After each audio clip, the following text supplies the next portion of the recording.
This is the mop-up for September 28th, 2023. Well, last night's Republican debate was a lot of shouting and China bashing, but what really stood out for me was Tim Scott trying to make an audience of fragile white Republicans feel good. During last night's Republican debate, Senator Rick Scott, who is black, I wish I was making this up. Senator Rick Scott, who is black, insisted that America is not a racist country. Well, Tim, the party you're running in certainly is not a racist country. Okay, this is from somebody who grew up in South Carolina. Then, and I don't know, then he compared slavery to welfare, as though both were equally bad for black people, which repeats a decades-old racist trope about black people and welfare. And he's black. I don't know what's wrong with this guy. I would play a clip. I'm not sure I'm allowed to or can, given my luck with the software lately. He admitted, yes, slavery was horrible. Okay, good. Thank you for that, Tim. Thank you for... But then he said black people survived slavery. Then he implied what black people can't survive is the welfare state. I don't know. Maybe I was dreaming. He said that black families haven't been able to survive Lyndon Johnson's Great Society and all the welfare checks that have been sent to black families. He says that welfare destroyed the black family.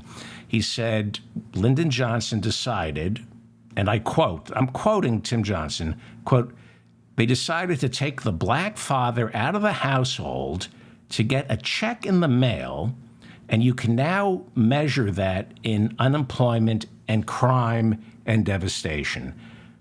Does he honestly believe that Lyndon Johnson said, I have an idea. Let's destroy the black family. We got to pull the black man out by giving them welfare. First of all, more white people per capita collect welfare than black people. All right, let's get that straight first. More white people per capita collect welfare than black people. Do you think Southern Democrats were ever going to approve a welfare program that disproportionately favored black people instead of disproportionately favoring white people?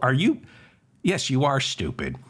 Look, they couldn't get Social Security passed in the 30s until Southern Democrats were guaranteed that agricultural workers, waitresses, and nannies, or any other job that black people were most likely to have, they had to be ineligible for Social Security in order for Social Security to get passed by the Southern Democrats. So do you think for 1 second that welfare was ever designed for black people? No, the Republicans, Tim Scott, your party, in the late 60s, and then when Reagan took office, they used black people, the lie about black people on welfare, to get racists to vote against their own self-interest. The Republicans, Reagan did this by convincing white racists that only black people were on welfare. It was a lie. And these white idiots voted for Reagan because Reagan railed against the black welfare queen. And after a year of President Reagan, these white morons who voted for him said, hey, what happened to my welfare? I didn't think you'd take I just thought you were going to get rid of the welfare for black people. I didn't think you were going to take my welfare. Tim Scott, there's something, he's damaged. I mean, I'd say I'd feel sorry for him, but he's dangerous. In the debate, he pretty much said that welfare destroyed the black family because the black father left the house to go to the mailbox to get a welfare check, and that's what divided the I want to see your girlfriend, Tim Scott. You say you have a girlfriend. You say she's a good Christian woman. You have yet to introduce her. I want to know how much self-loathing is going on with Tim Scott. I want to see that girlfriend that you claim you have. Meanwhile, Donald Trump said on Wednesday he's probably not going to pick any of those candidates who you saw on Fox News as his vice president. Well, Joe Biden calls himself the most pro-union president in American history. But he has a problem with the working class voter, and that includes union members. The BBC reports that back in 2020, Donald Trump got 40% of union voters, and that's the best any Republican candidate has done with union voters since Reagan. Shawn Fain, the head of the United Auto Workers, is the only leader of a major union not to endorse Biden. He's making Biden work for that endorsement. So it's why Donald Trump skipped Wednesday night's Republican debate and instead courted the United Auto Workers vote by delivering a major address in Detroit where he said, "Hopefully your leaders at United Auto Workers will endorse Donald Trump." Yeah, and how better to catch the striking United Auto Workers vote than by delivering your speech at auto parts manufacturer and supplier Drake Enterprises plant in Clinton Charter Township, Michigan. Only one little problem, it's a non-union plant. Trump is all about jobs, just not good paying jobs. Shawn Fain, the head of the UAW, said Wednesday night that Donald Trump had an opportunity to stand with auto workers when he was president during the last UAW strike, but he did absolutely nothing for us. Trump, in a speech Wednesday night before non-union, anti-union, pro-something auto workers, in his speech, Trump acknowledged that Joe Biden marched with striking auto workers on Tuesday, but then Trump added that the only reason Joe Biden showed up in Detroit on Tuesday was because he knew Trump would be there on Wednesday. That's true. Biden made the decision to visit Detroit Friday, and he showed up. He did show up on Tuesday, and he made history. He became the first president in modern American history to join a picket line with striking workers for all of 12 minutes. How's that for solidarity? 12 minutes with the unions. That makes sense. I'm a union guy. Biden was signaling he's a union guy. You get 12 minutes of my time because you're not paying me enough. Good on you, Joe. The Democratic Party thinks it has the unions in its pocket. For the most part, it does have the union leadership in its pocket, but not the workers. Like I just said, Trump, according to the BBC, got 40% of the union vote in 2020, even though when he was president, he decimated the National Labor Relations Board and did nothing for unions.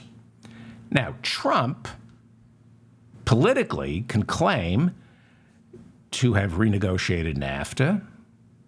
He can create the illusion of protectionism during his presidency. He slapped those tariffs on China, even though he doesn't understand how tariffs work. One could argue, and one would be wrong, but one could argue that by pretending to crack down on immigration, Trump created a condition where employers can't fill jobs, which created the conditions we're seeing right now of a flourishing labor movement. He could lay claim to that. The only problem is he hates unions. So in the past, and this is how I understand why 40% of union voters went with Trump. in the past, unions were in favor of protectionism, tariffs, and cracking down on immigrants. They don't anymore favor cracking down on immigrants or protectionism, but there is a strain of union members who still believe immigrants are taking good-paying union jobs away, who are anti-globalism and for protectionism. The union leadership isn't, but apparently 40% of union members are, because Donald Trump got 40% of the union vote in 2020. So, meanwhile, the United Auto Workers announced that if there isn't a breakthrough in negotiations, the strike will expand at the end of the week. So far, of the 150,000 United Auto Workers, roughly 18,000 are on strike. And that number will probably increase by Friday. The United Auto Workers are demanding a 40% salary bump and a 4-day work week, as well as an end to the two-tier system in which most workers hired after 2007 are considered hourly employees who are not entitled to health benefits or pensions. The big three automakers so far are only offering a 20% salary bump. In his speech Wednesday night, Donald Trump didn't say he supported the workers' demands. Instead, he scared the workers and told them things could get a lot worse. He trotted out the new but tired trope that Biden's green energy plan is a job killer for auto workers because electric cars require fewer workers, and that means they're all going to be made in China. Says the guy who brags about slapping tariffs on China, but he can't, if elected president, stop electric cars from going to China. Well, the rap against Washington, D.C. is nothing gets done there. They can't pass a budget. They can't accomplish anything. Well, that's no longer true. Late Wednesday night, a formal dress code was finally passed in the Senate. And that means Senator John Fetterman of Pennsylvania will no longer be allowed to do the people's business by looking like the people. No more hoodies, no more shorts. It's formal business attire once again. A Senate resolution was introduced by two men of the people, Mitt Romney and Joe Manchin. They introduced legislation to make suits and ties mandatory in the Senate. And this is the kind of bipartisanship Washington so desperately needs.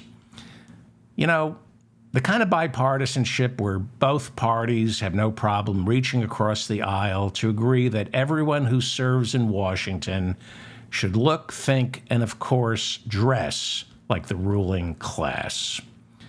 Meanwhile, Senator Bob Menendez and his wife were arraigned in a Manhattan federal courtroom on charges of accepting bribes from the Egyptian government and three businessmen.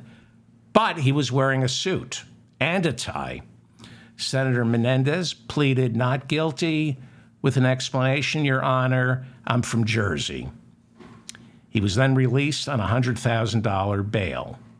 So far, 30 Senate Democrats have called for Menendez to resign, as well as the governor of New Jersey. Phil Murphy is also saying Menendez has to go. Menendez is expected to make his case before the Democratic caucus later today and ask for more time so he can prove his innocence. He's going to make a speech where he urges his colleagues not to rush to judgment. Before leaving the courthouse on Wednesday, Menendez provided a little glimpse of how today's speech, begging for grace and reconciliation, is going to sound. To those who were digging my political grave so that they could jump into my seat, I know who you are, and I won't forget you. I know who you are, and I won't forget you. A little glimpse of today's speech where he's going to appeal to the hearts and souls of his Democratic colleagues. I know who you are, and I won't forget you. You know, I'm from Jersey. That's as polite as things get in Jersey. as long as he says, I know who you are and I won't forget you, as long as it just ends there, instead of including the following clause, and your sister will be found snuffed in a motel room with a sock in her mouth, we're all good. As long as he doesn't threaten your sister to be found snuffed inside a motel room in Bayonne with a sock in her mouth, we're all good. Menendez then walked to his car as a trail of hundreds and flakes of gold bullion billowed out of his gold coat pocket. That's what's going on in the Senate. Meanwhile, in the House of Representatives, Kevin McCarthy is walking around like he's patient zero for the next big strain of COVID. Nobody, and we've all been there. If you've ever had a job, you can relate to what Kevin McCarthy is going through right now. He's got a stink on him, and nobody wants to get near him because they're afraid they'll catch his stink. All of us have been there, you know? Like, you show up to work, even though you know and everyone else knows you're going to get fired, but the boss is hoping to make things so untenable. The boss, he or she, is hoping you'll quit so they don't have to give you any severance pay. They're hoping you quit, right? So they just make things so horrible. That's what McCarthy is going through. He shows up. Nobody's asking him to sign Steve Scalise's birthday card. Meetings are going on that he's supposed to be running, but he doesn't even know they're happening. How many jobs have I had where that's happened to me? Where everyone, including me, knows that I'm radioactive. I don't even want to be around me. And the people who were once my friends are now eyeing my office and my girlfriend and kind of saying, why don't you have any self-respect? You're creeping everybody out. And I'd say, I know. I have no choice.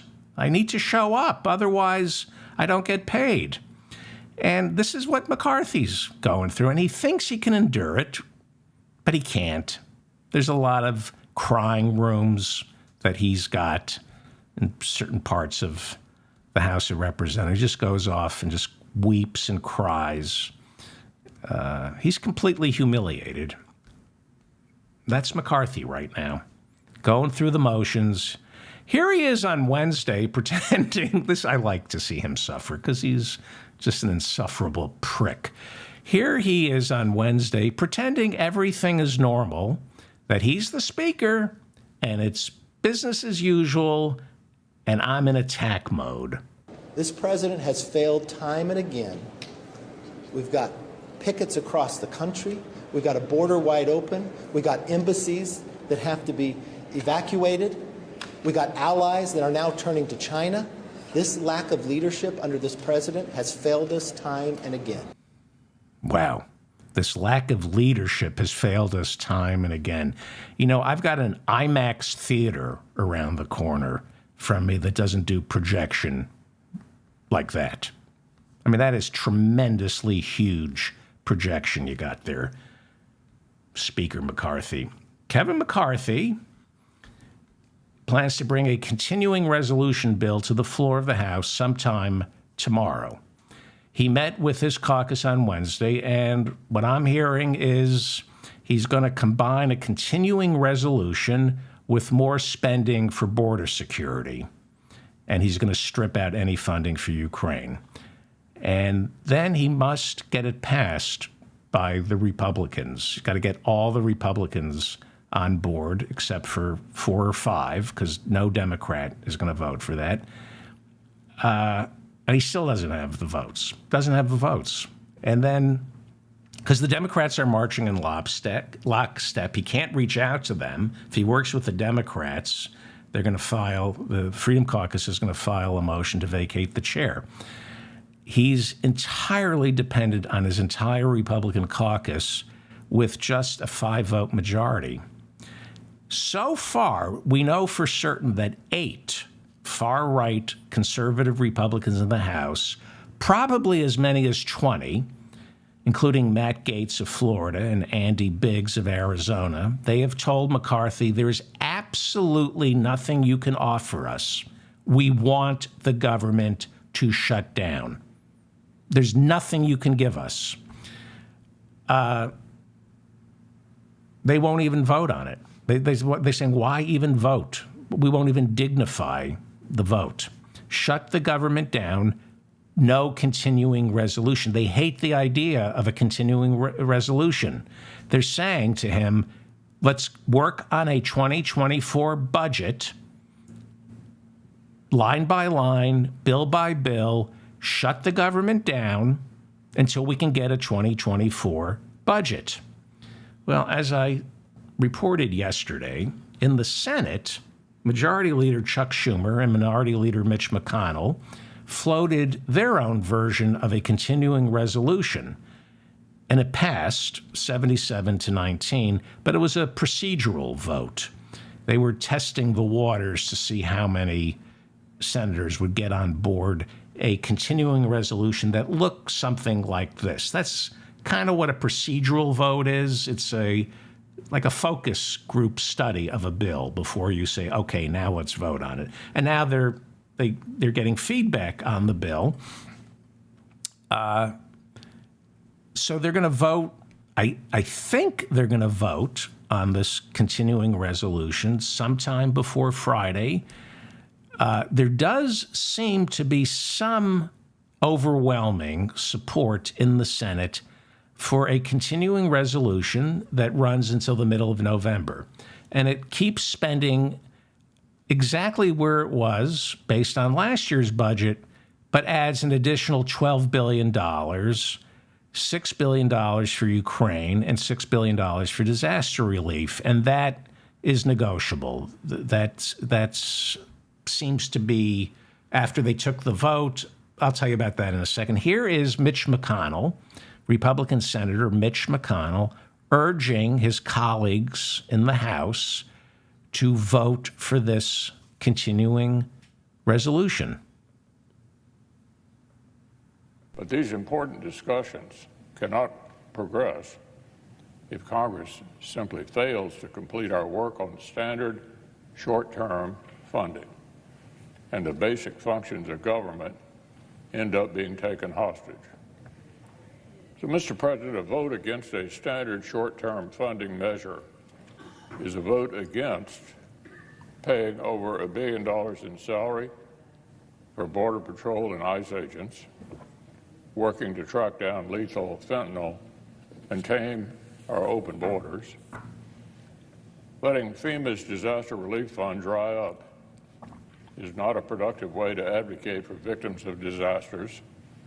Letting small businesses' loan applications collect dust is not a productive way to help working Americans contend with Washington Democrats' historic inflation. Shutting down the government isn't an effective way to make a point. Yep. That's Mitch McConnell being reasonable. But here, let's go down to the House. Here is Florida Republican Byron Donalds. He's working closely with Kevin McCarthy. Now, Byron Donalds is hard right, Freedom Caucus right. But McCarthy had Byron Donalds of Florida put his name on McCarthy's continuing resolution that was debated in the House last week and thoroughly rejected. So McCarthy kind of has Byron Donalds on his side. Here is Byron Donalds being asked if he or McCarthy would have any interest in voting on the bipartisan continuing resolution that is likely coming down from the Senate. No, that thing is dead over here. Are you kidding me? Why? Well, first of all, you continue spending. You have $6.2 billion for Ukraine. They do nothing to secure our southern border. That is just a non-starter. The Senate needs to get real. You've all seen the images at the southern border. It has to stop immediately. And this government should not continue to be funded if we don't secure our border. This government should not continue to be funded if we don't secure our borders. Well, so the bipartisan continuing resolution was a trial balloon in the Senate, and it was just to see what kind of votes Schumer and McConnell could muster. And like I said, it passed 2 nights ago, 77-19. But now that the House has made it clear they won't accept it without more funding for the border, a lot of Senate Republicans are signaling they will not vote for the final version of the continuing resolution in the Senate unless it beefs up security for ICE and customs at the border. And as I said earlier, this bill, which seems perfectly reasonable, gives $6 billion to Ukraine, and that's unacceptable to House Republicans. They have made it clear, House Republicans have made it clear, we don't want to give any more money to Ukraine. They've waffled. You know, we always thought, where do they stand on Ukraine? We think they have pretty much declared war on the war in Ukraine. And so now Senate Republicans are trying to figure out how much Ukraine funding they can strip out of the continuing resolution to make it acceptable to House Republicans. Probably you could strip all $6 billion out of this resolution, and House Republicans still won't vote for it because the only thing they hate more than the war in Ukraine is Washington, D.C. and government. So Kevin McCarthy, from what I understand, I was on the phone today and I was told that McCarthy has signaled to Senate Republicans they can send down any continuing resolution they want. If it contains any funding for the war in Ukraine, he won't bring it to a vote. Any funding for the war in Ukraine. So McCarthy is saying no more funding for Ukraine. I mean, this is a bold statement on behalf of the Republicans. They're saying no more war. The party of hawks, the party of the military-industrial complex, they're the peaceniks. Used to be the Democrats. Why? Well, it's complicated. Are they really for peace or for Putin? Meanwhile, members of the House on Wednesday received a memo. It's a fait accompli. This memo proves that there's going to be a shutdown. The House sent out a memo outlining what a government shutdown is going to look like.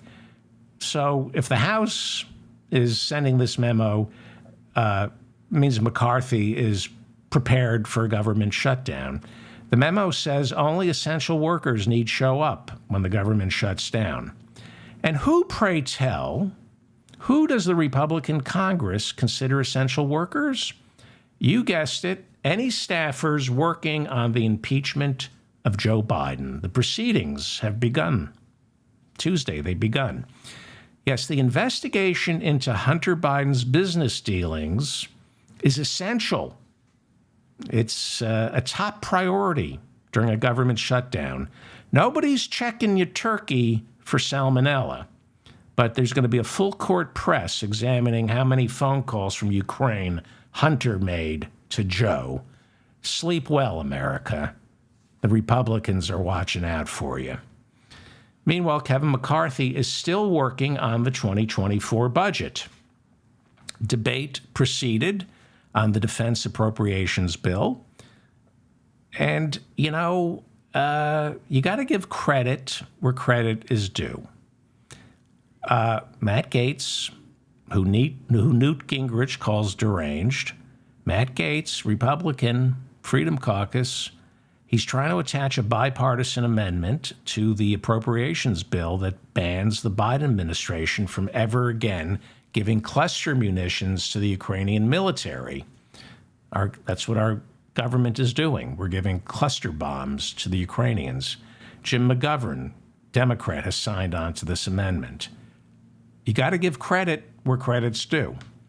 Chip Roy got the House to agree to attaching $20 million to the Pentagon spending bill to fund an inspector general who will investigate what Ukraine is doing with all the weapons we're giving them.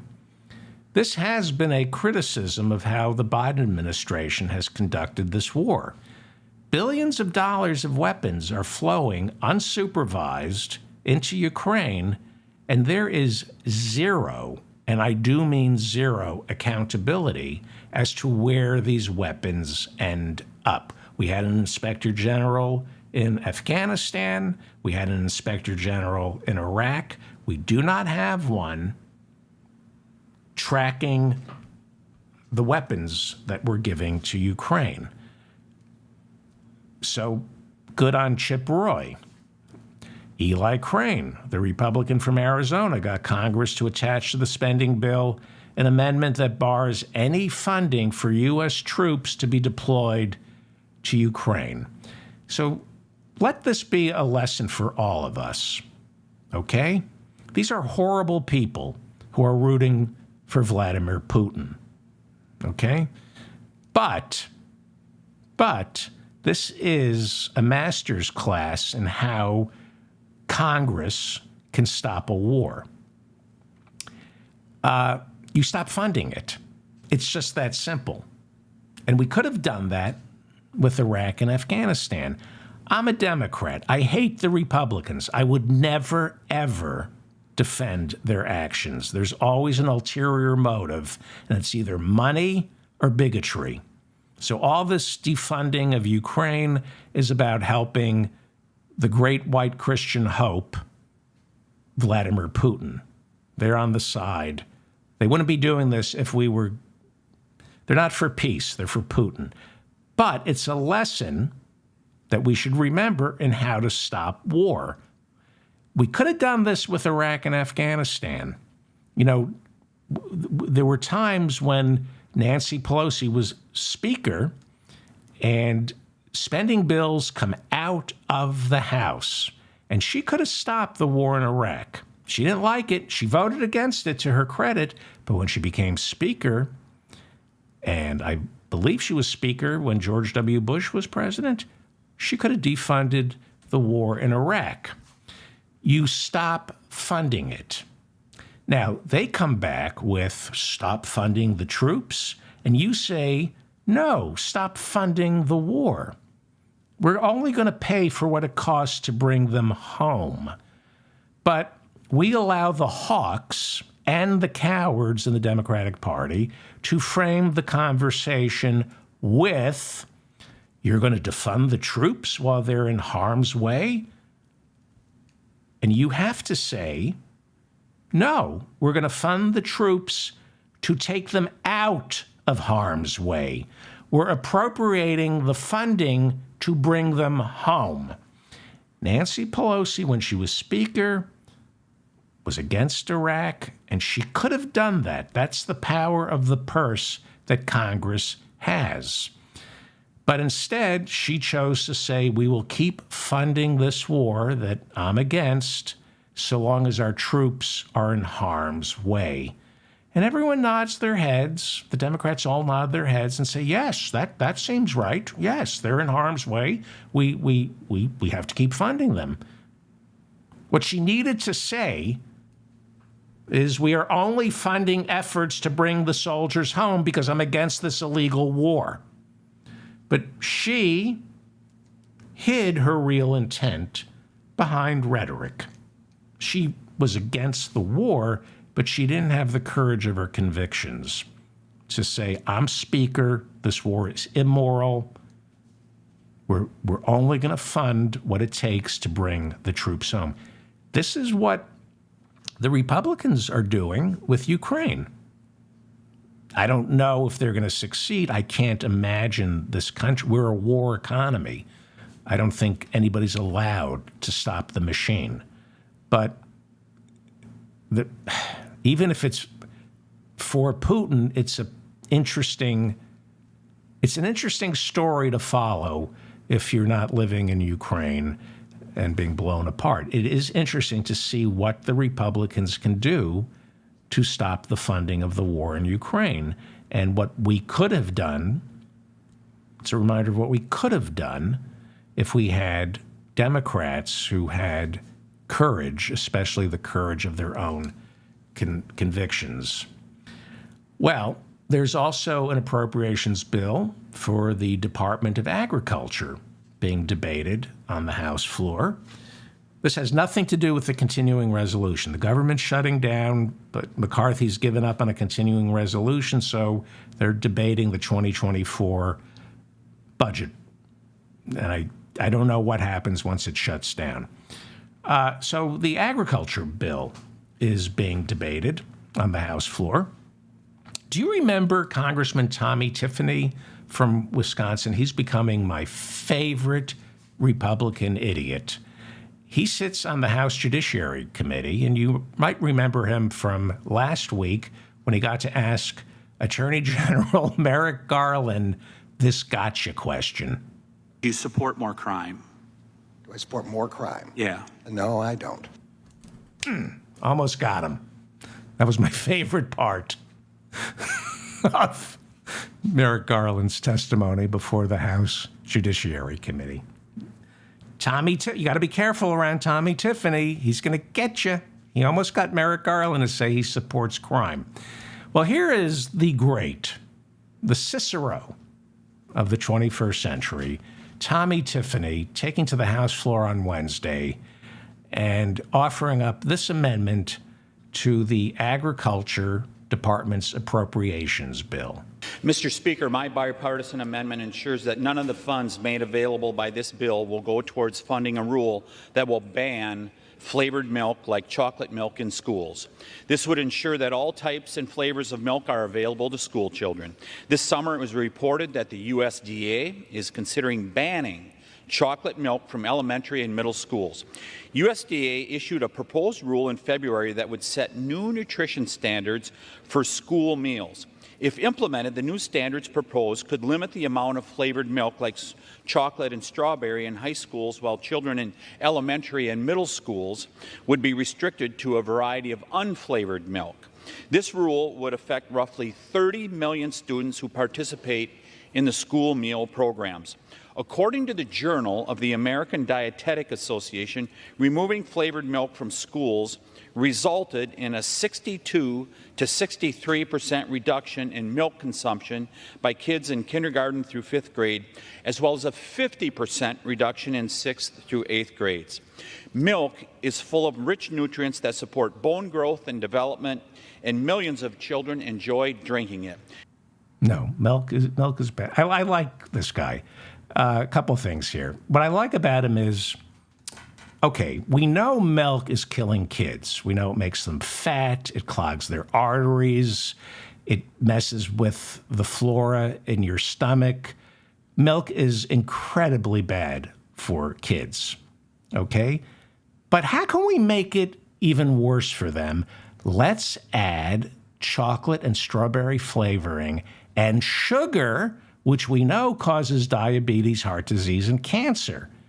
That's what I love about Tommy Tiffany. He's watching out for our kids, making sure that they're obese, artery clogged, getting their legs hacked off from diabetes. This is the Republican Party taking care of our kids. And what I loved was, I don't know if you saw his assistant Leonard holding up a large sign featuring a kid-sized carton of milk with the words, "Come and take it." Come and take it. I guess from my cold, dead hands would have been what? Inappropriate? You're talking about jacking kids up on sugar and chocolate, and suddenly your word that from my cold, dead hands is tasteless? That is Tommy Tiffany, who is quickly becoming my favorite United States congressman. So the Republican Party debated last night on Fox News. Trump didn't show up. Instead, he's not worried about any of these candidates. I don't think he should. After watching that, he's right. They're just... Did anybody? Who? Chris? He thinks he's got the nomination locked up. He's running right now. He's running in the general election. He's running a year from now. He's not thinking about the competition in the Republican Party. He's focusing on Biden. Here is Don Jr.'s fiancée, the lovely Kimberly Gargoyle. Here she is Wednesday night in full attack mode. And she's thinking about next year, the general election. She's not focusing on the Republican candidates. She's not going after DeSantis or Vivek Ramaswamy or Chris Christie. No, she's leapfrogged over the primaries, past the convention, and straight to around a year from now when she thinks it will be her future father-in-law and Joe Biden fighting for the presidency. So here is Kimberly Gargoyle being mean. This is what she does best. She's being mean. She's attacking Joe. She attacks the way Senator John Fetterman looks. She calls Joe Biden old, and well, this is her best work. I mean, listen, they've got Joe Biden on slip and fall, suicide watch, okay? And one more fall from this, Looney Tune, this clown of a president, and it's over. That's what they're worried about. Now he's got to dress up in weird outfits like Fetterman so he doesn't slip. He's got to wear the tennis shoes or whatever. They're going to put him in a scooter next. I don't know. Wow. Making fun of the way Fetterman looks, calling Joe Biden old and fragile, that he needs a scooter like a rascal to get around. Wow. And what did you call it? What? This clown of a president. Oh, clown of a president, says Kimberly Gargoyle, who in one night goes through more eyeshadow, face primer, lip gloss, and mascara than an entire season of RuPaul's Drag Race. Kimberly lives in Florida. I'd be careful which bathroom you choose, Kimberly. There's some laws now. Be careful which bathroom you choose. Someone might call the cops. So, does Donald Trump have the nomination sewn up? He's got to win Iowa. And while he's way ahead of everyone, new polling is out. And it shows that likely voters in Iowa and New Hampshire, likely voters say they would, 70% of them say they would prefer a candidate other than Trump. 70% of likely Republican voters in New Hampshire and Iowa said they would prefer a candidate other than Trump. But he's still leading in the polls. In other words, in head-to-head matchups with DeSantis or Tim Scott or Vivek, they prefer Trump. But 70% say they would prefer someone other than Trump. And remember, Iowa is very, very, very hard to predict. You just don't vote in Iowa. It's a caucus. You caucus, and that takes up a lot of time. It's a different breed of animal who shows up for a caucus.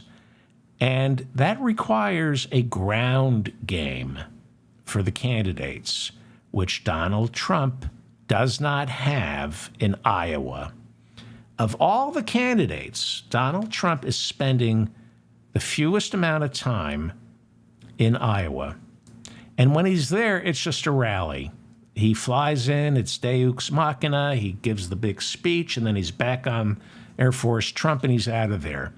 But caucuses are a different beast. Caucuses are personal.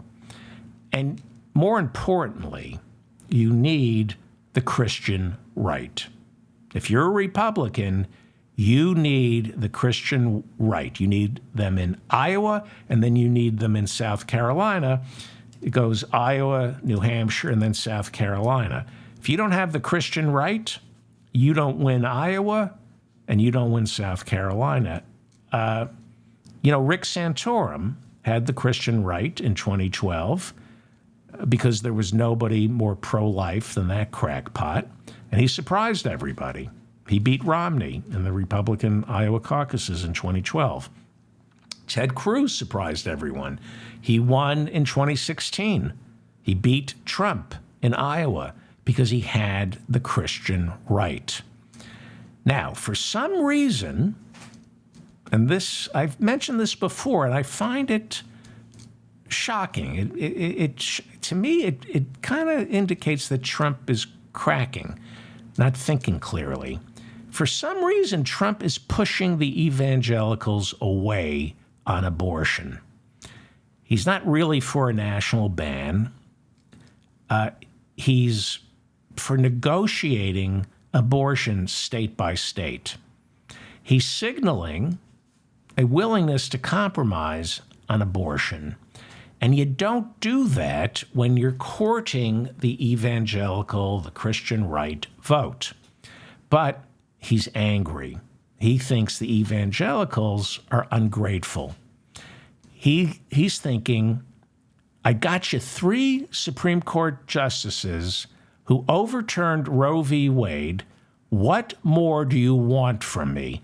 He thinks it's ingratitude. He takes this very personally. He's got thin skin, and he's mad at the evangelicals because they won't let up on abortion. Well, he can do this for the general election when he's running against Biden. You don't do this when you're running in Iowa and South Carolina. Listen clearly. I found this piece here. He's been saying this a lot. He's doing an interview. Listen clearly to what he says about the pro-life movement. He implies it's more about fundraising than abortion. He implies that this anti-abortion stuff is about making money. Pay attention, because he's been saying this. I have it on tape. He's been saying this a lot. I think something can happen. This is an issue that's been going on for 52 years.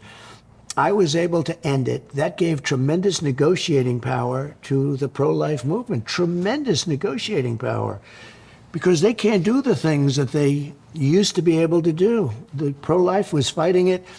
We have these groups fighting this thing for so many decades, but it's exactly 52 years as of a date in the not too distant future. And that's a long time. Everybody's raising money all the time. Everybody, I don't know, maybe it's some kind of a business. I don't know what's going on, but it's a lot of money. Maybe it's some kind of business. I don't know what's going on. This is what he is saying. He said this publicly, but this is what he's saying to the people who on the phone and to his allies. He's very self-destructive. And for him to be challenging his base, the Christian right, it makes me question his sanity. Well, it always made, but he was always somewhat shrewd. He always knew who to court. This is a major mistake. If this is what he's saying publicly, imagine what he's saying to the pro-life movement when nobody's listening. He's pushing them away. What he doesn't understand, because he is stupid, he thought Roe v. Wade meant we're going to get rid of abortion and we're going to end this whole pro-life issue.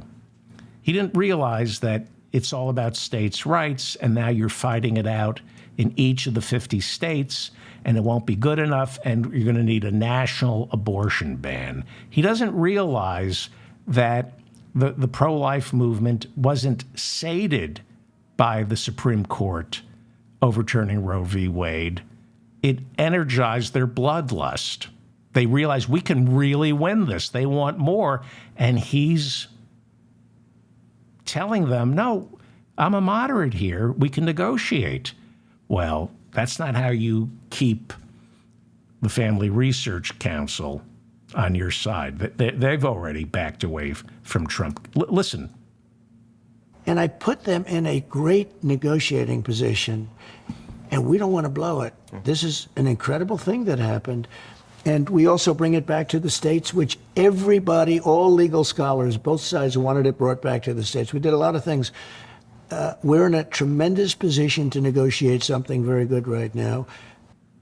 He wants to negotiate on what got him into the Oval Office, the Christian right. They don't negotiate. They don't negotiate on abortion. They're not going to go state by state and go, is it 6 weeks, 15 weeks, 3 months? 0, no abortion. It's non-negotiable.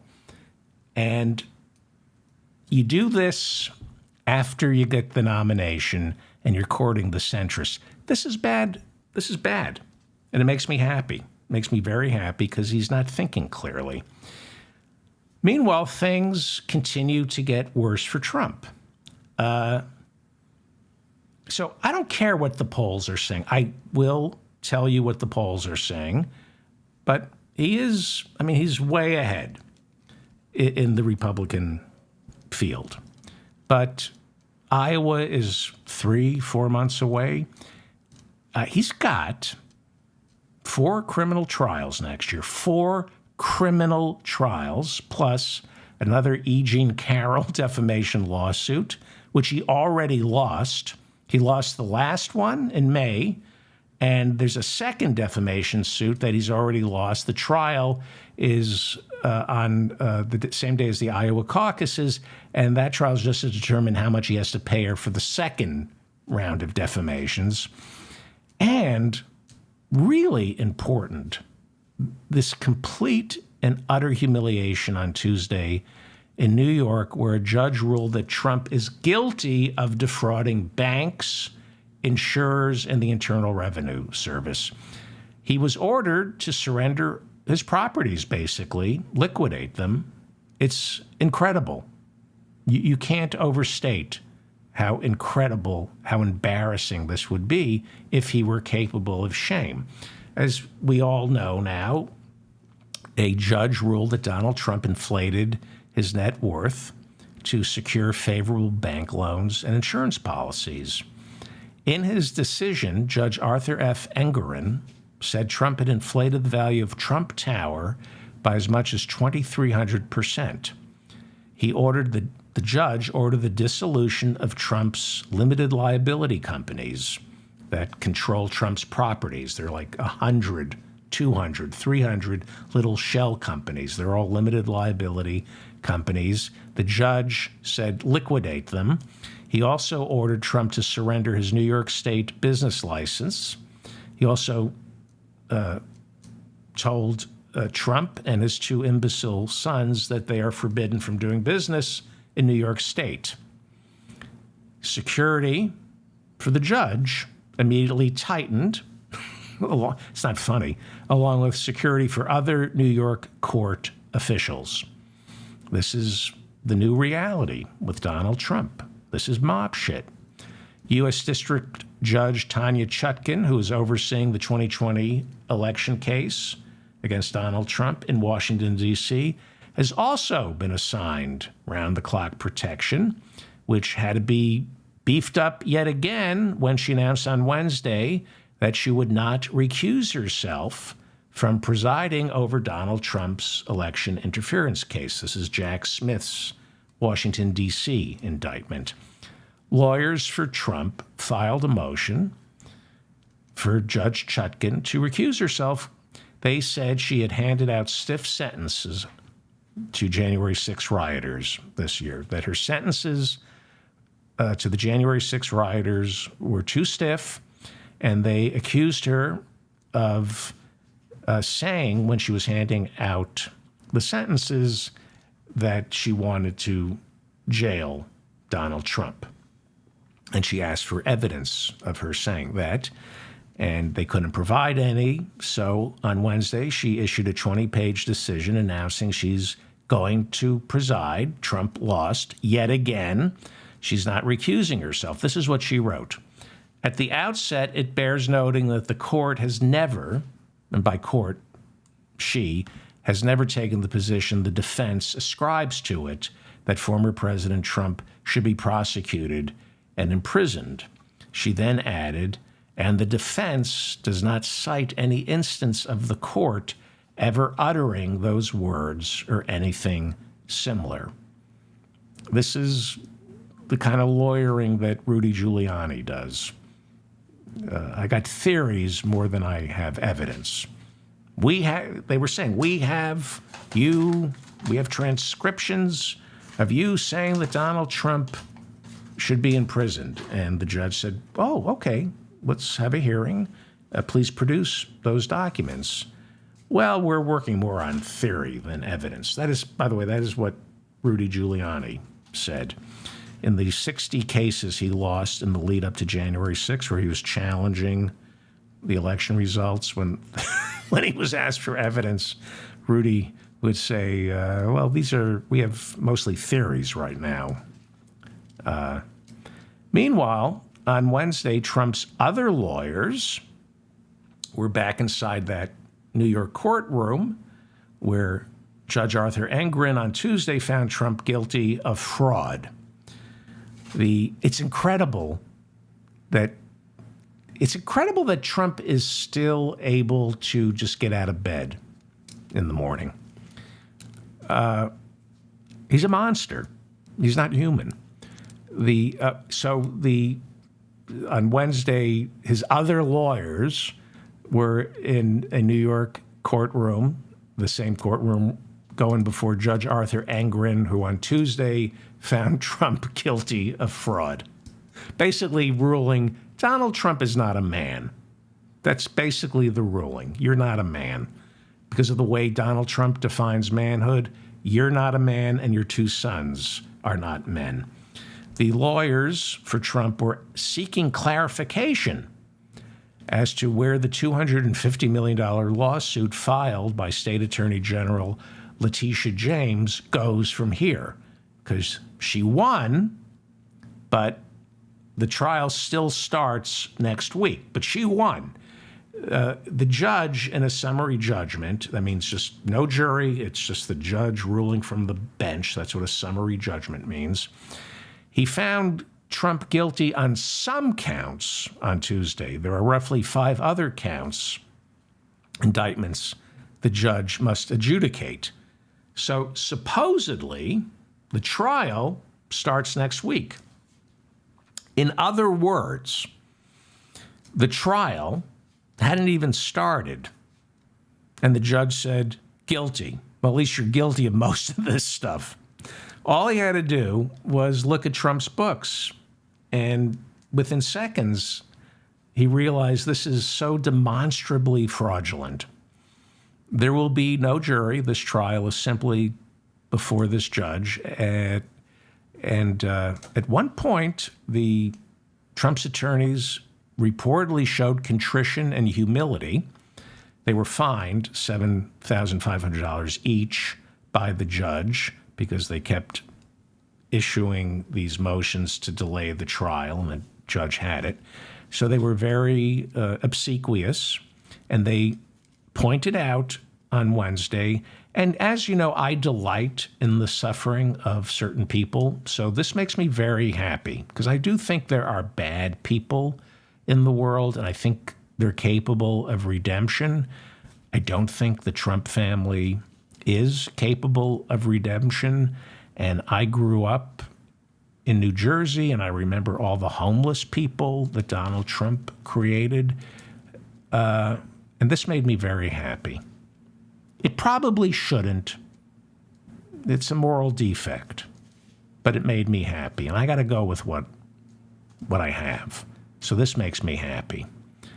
At one point on Wednesday, one of Trump's attorneys sadly pointed out that Trump's 2 broken down sons, Eric and Don Jr., live in homes that are owned by the limited liability companies that have now been ordered to be dissolved.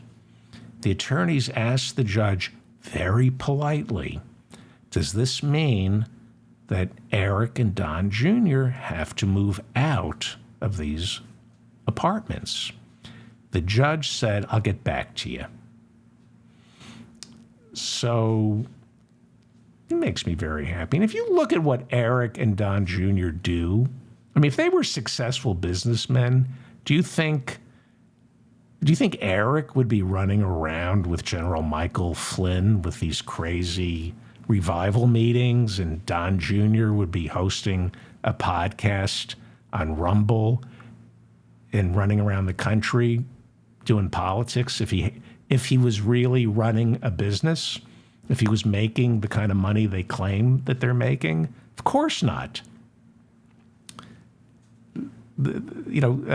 Gargoyle, Kimberly Gargoyle, and Don Jr. are like selling steaks, not Trump steak. They're selling anything to make money. There's no money there. They're desperate. So here is what we're looking at with this New York State Attorney General case, which is the ultimate humiliation for Donald Trump. It just proves he has no money. It proves what everyone who covered him for 40 years was saying. He has no money. He's in debt up to his eyeballs to the Russian mafia. Here is what we're looking at in this case, short of a successful appeal, which seems dubious. The judge has ordered all of Trump's New York properties, all, including his pride and joy Trump Tower and 40 Wall Street, to go into receivership. All his companies, hundreds of shell companies, have been ordered dissolved.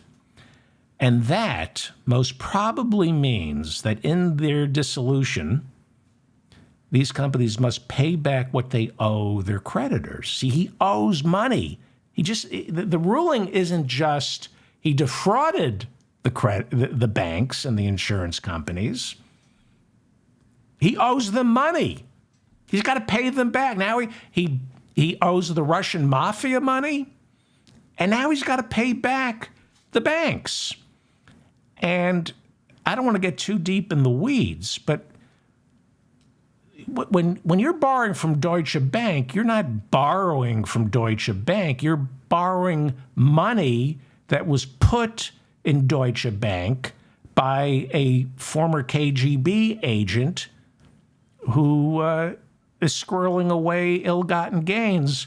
That's what Deutsche Bank isn't lending their own money. They're lending dirty, filthy mafia money.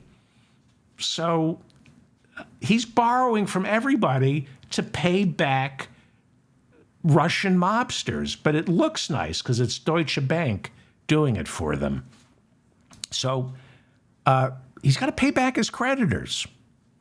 So these new lawyers, they're going to be new lawyers, lots and lots of work for lawyers. He's a job creator.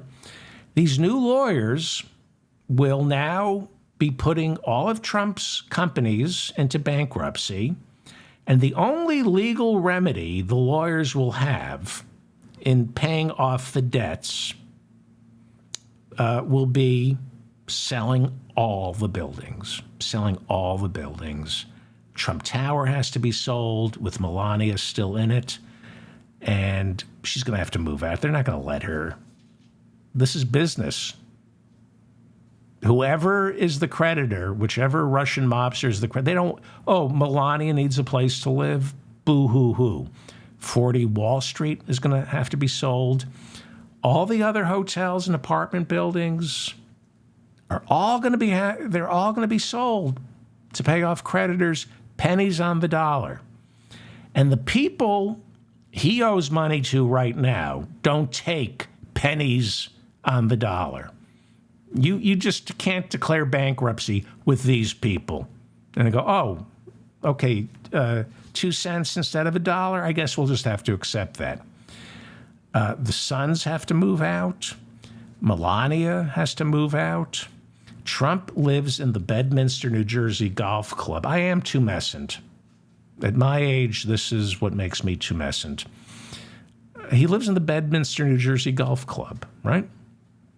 Half the time. I'll get to Mar-a-Lago in a second. Is my mouth foaming? I'm like, I just love this. I love this. So he hides out of the Bedminster, New Jersey Golf Club that he supposedly owns. And which shell corporations own that? And how are they related to the New York shell companies, all of which are being dissolved? It is conceivable that Donald Trump will have to move out of the Bedminster golf course and dig up Ivana, because she's buried there. Where's he going to go? Well, he can go back to Mar-a-Lago. That's in Florida. it's really hard to seize assets in Florida. It's where OJ moved after he lost the civil lawsuit filed by Ron Goldman's dad. It's hard to collect from someone living in Florida, which is why Trump moved there. But if Trump is as broke as we know he is, he's now running out of options. And by options, I mean cash. So that probably means for the cash, he's got to sell Mar-a-Lago, which I doubt he ever really owned. But what could he get for it? His idiot, and this was beautiful, in the trial, the judge said you inflated the value of Mar-a-Lago when you borrowed against it. He borrowed against Mar-a-Lago. That's the case that he lost in New York on Tuesday. He borrowed against Mar-a-Lago and inflated the value of it in order to get more money to borrow. He said it was worth $1 billion. And the judge said, no, it's not.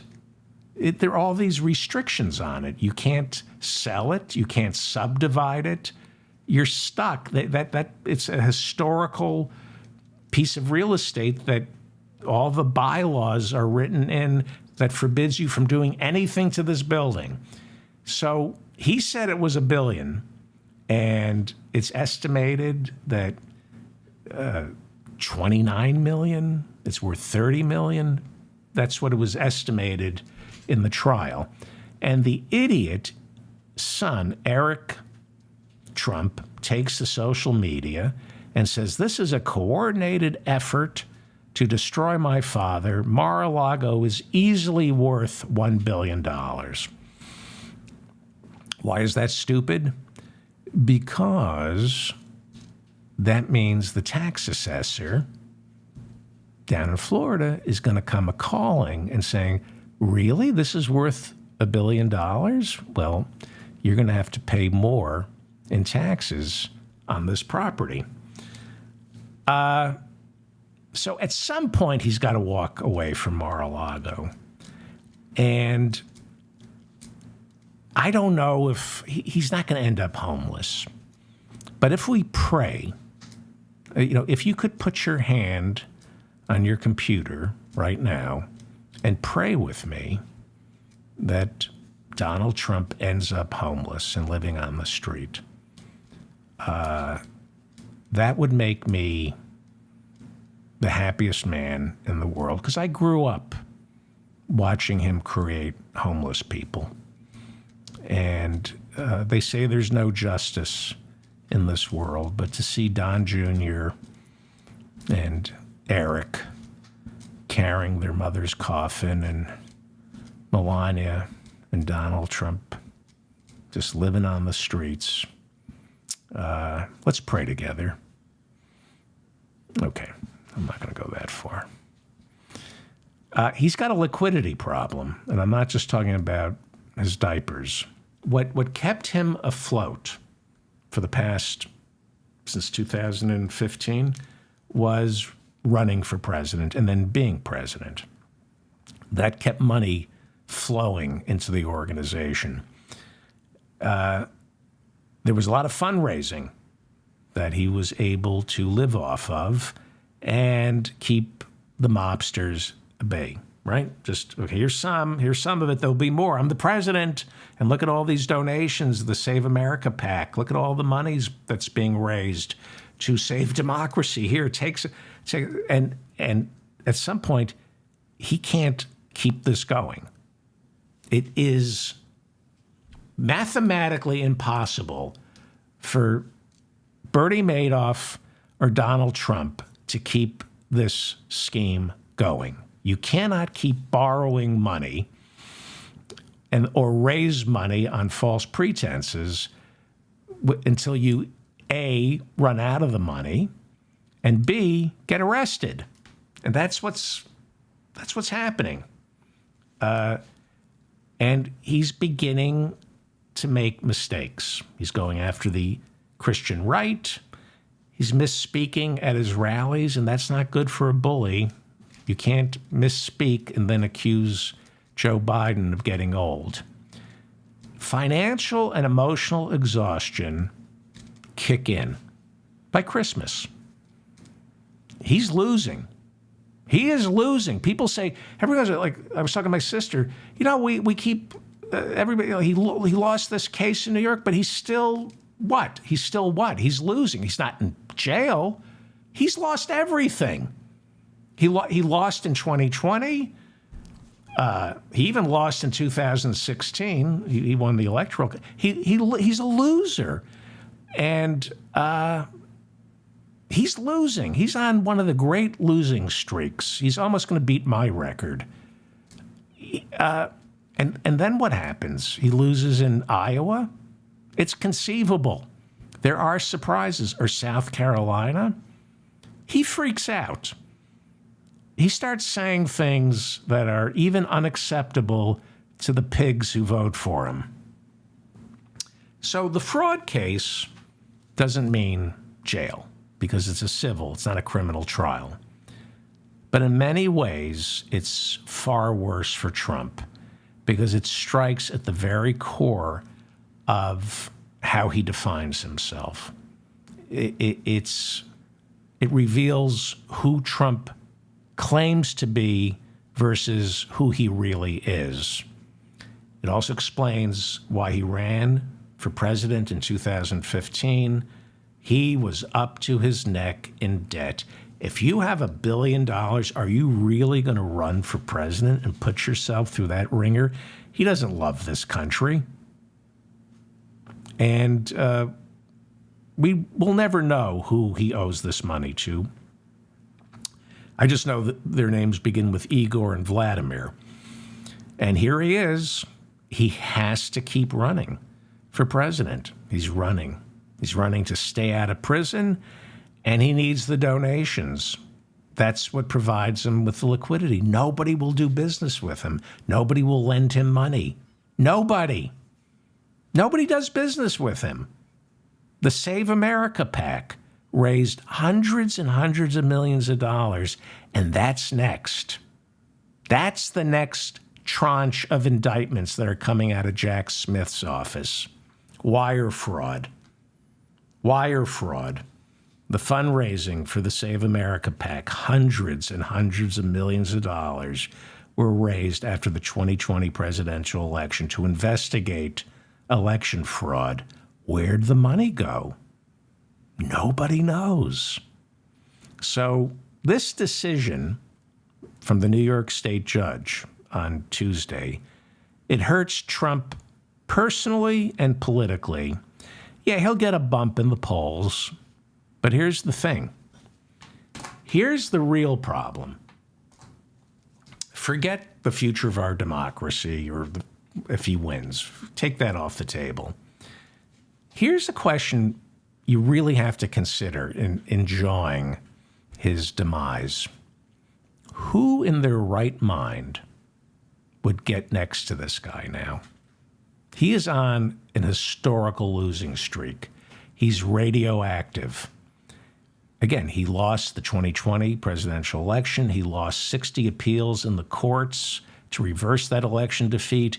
He just lost the massive lawsuit filed by the New York State Attorney General, which just rips his heart wide open for everyone to see that it's empty. He lost the first E. Jean Carroll defamation lawsuit. He's got to pay her $5 million, which he doesn't have. He's already lost the second E. Jean Carroll defamation lawsuit, which starts in January. They just have to have a trial to determine how much more he must pay her. We haven't even touched on the 4 separate criminal trials in Manhattan, Miami, Washington, D.C., and Georgia, which he tried to get delayed until after the presidential elections, and he lost all 4 of those motions. This is an incredible losing streak. He lost the lawsuits against Trump University. He lost another lawsuit in New York that now a civil trial. I think it was Letitia James He's forbidden from ever running a charity in New York. He ripped off his own charity. He and his sons have to surrender their business licenses. They can't do business. Nobody will lend to him. And now there's a bigger indictment coming his way. The hundreds and hundreds of millions of dollars that he raised through his Save America PAC. And he can't tell anybody where it went. He claims he has no idea. So who's working with him? Who is he surrounded by?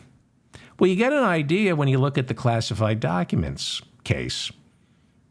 The other people indicted were his valet, his gardener, somebody who was a groundskeeper who got bumped up to be head of IT. Who's he talking to these days? Rudy Giuliani comes out to the golf club for free whiskey. Who would work for him? You're not going to get paid, and you're going to get indicted. He's radioactive. He's got Jason Miller. Who else would work for him?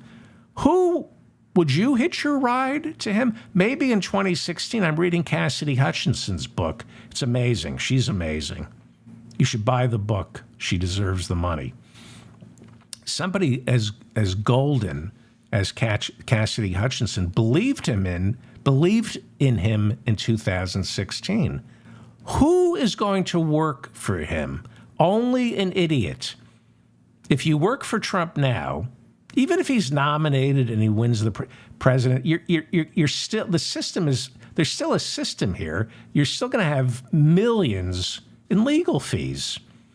Jared's gone, Ivanka's gone. He's relying on Don Jr. for advice. Would you rely on Don Jr. for any advice? I wouldn't rely on Don Jr. for advice on how to remove a cockroach from my sink. He's about to be homeless. And you can't run for president without a support staff. You just can't do it. He doesn't have a support staff. He can't just record messages from Mar-a-Lago and then fly into New Hampshire or fly into South Carolina and then fly out. He's got no ground game. Nobody wins without a ground game. Yeah, he's leading in the polls. The polls need nothing. They mean nothing. And this New York State judge stripped him of his manhood on Tuesday. I have to believe that at some point, even a sociopath knows how things look to others. Even someone with no empathy. When you go down this low and Trump is at the bottom, eventually he's got to realize how he looks to others. At some point, even a sociopath begins to realize the only people giving me advice are other desperate sociopaths. Idiots. He's surrounded by idiots. You know, it used to be only an idiot would vote for Trump.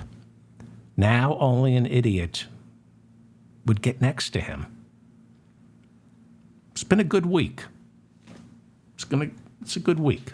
It's going to be a rough 2024. It's going to be a rough 2024. There's some bad people who are going to stir up a lot of crap. But enjoy this week. Enjoy his suffering and humiliation. He deserves all of it and much more. I'm David Feldman, reminding you to stay strong and protect the weak. Thank you for listening. Please share this with your friends. And please like I forgot to ask. I'm supposed to. Somebody said I'm doing this all wrong. I'm supposed to. Yes, of course I'm doing it all wrong. But I'm supposed to ask you to subscribe to my channel and like the video earlier on in the show, not when everybody's asleep. I'm sorry I shouted. I didn't mean to wake everybody. Sorry. I have to make a note to start the show by telling people to subscribe and to like me. Hi, you don't know who I am, but please like me. Well, at least do it earlier, not at the end. That might maybe... Anyway, please like this. Please subscribe. Please share it. That's the best way to help me, is to share it. The only reason you are listening to me right now is because somebody shared this with you. Some people say, well, I discovered you through the algorithm. Yeah, but that's because somebody was sharing it. So maybe I understand that the algorithm, I don't understand the algorithm, but it's something like if you get shared, then they go, oh, well, maybe we should show this to this person. Something like that. Please subscribe to my newsletter, which will be coming out, I promise. Thank you to the moderators in the chat room. And most importantly, thank you for all the comments. Really, thank you for the comments, especially the corrections. Yesterday's show wasn't as bad as the one before that. What's today? Okay, so today is Thursday. Okay, so one of the shows was really bad, but the one I did before this, I thought was bad, but it wasn't as bad as I thought it was. But it was very deep in the woods about the budget resolution and stuff. If I made any mistakes, please correct me. I try to get everything right. All I have is what I read and who I talk to. If I made a mistake, please correct me. And I will issue a correction. Okay. And we're going to do office hours. Eventually. Let's just review Mr. Tiffany. Do you support more crime? Do I support more crime? Yeah. No, I don't. And this one more time. Now watch Leonard, his assistant. Mr. Speaker, my bipartisan amendment ensures that none of the funds made available by this bill will go towards funding a rule that will ban flavored milk like chocolate milk in schools. This would ensure that all types and flavors of milk are available to school children. This summer it was reported that the USDA is considering banning chocolate milk from elementary and middle schools. USDA issued a proposed rule in February that would set new nutrition standards for school meals. If implemented, the new standards proposed could limit the amount of flavored milk like chocolate and strawberry in high schools, while children in elementary and middle schools would be restricted to a variety of unflavored milk. This rule would affect roughly 30 million students who participate in the school meal programs.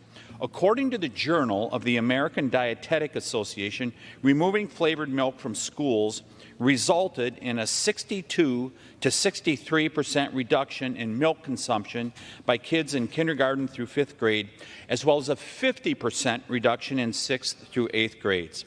Milk is full of rich nutrients that support bone growth and development, and millions of children enjoy drinking it. Okay, I'm going to show you an invention.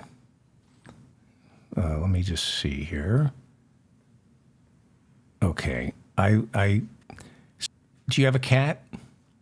What's the problem with having a cat, especially? You don't want to let your cat out because they're going to kill birds. They're mass murderers.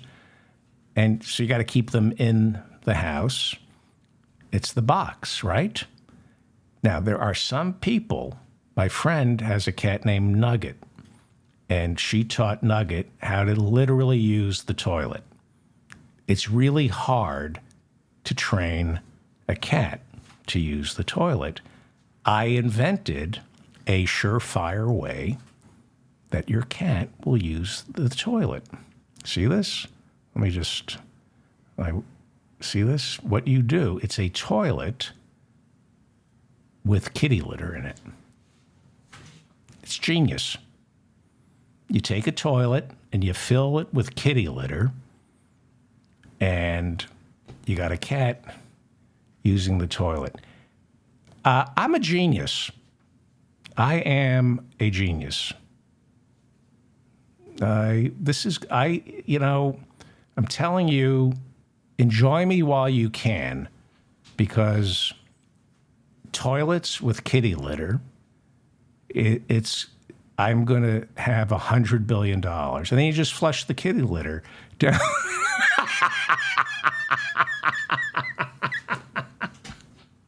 Can I get on Shark Tank with this? Wouldn't it be great? What do I have here? I'm afraid what I got. Hang on.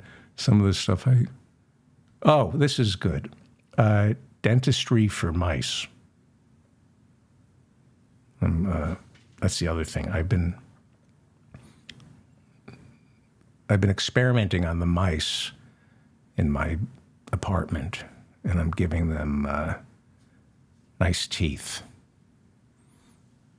Hang on. This is a Trump Village. I'm designing homes for Trump Village. Not as good as the cat in the toilet. Okay. What else do I have? That's it. Haven't you done enough damage? What is this? Oh yeah, this you can walk your dog. Who wants to clean up after your dog, right? So I'm going to be so rich. Look at that. You take your dog for a walk. Don't have to bend down, clean up after him. Look how happy he is. Oh, this is so people don't pee in your pool. This is genius. I'm going to be so rich. You have guests over, you don't know if they're going to pee in the pool. Well, if you put a toilet in the pool, they don't pee in it. I mean, wow. I think I'd move. George Clooney is going to sell his home in Lake Como. I'll probably use all the funds that I get from these inventions to buy a home in Lake Como. Look how happy. Look how happy Mr. Fenster is. All right. That's it. Show and career over. I'll see you, I hope, if anybody's still left, tomorrow. Thank you for the moderators in the chat room for keeping it civilized. God knows this show isn't.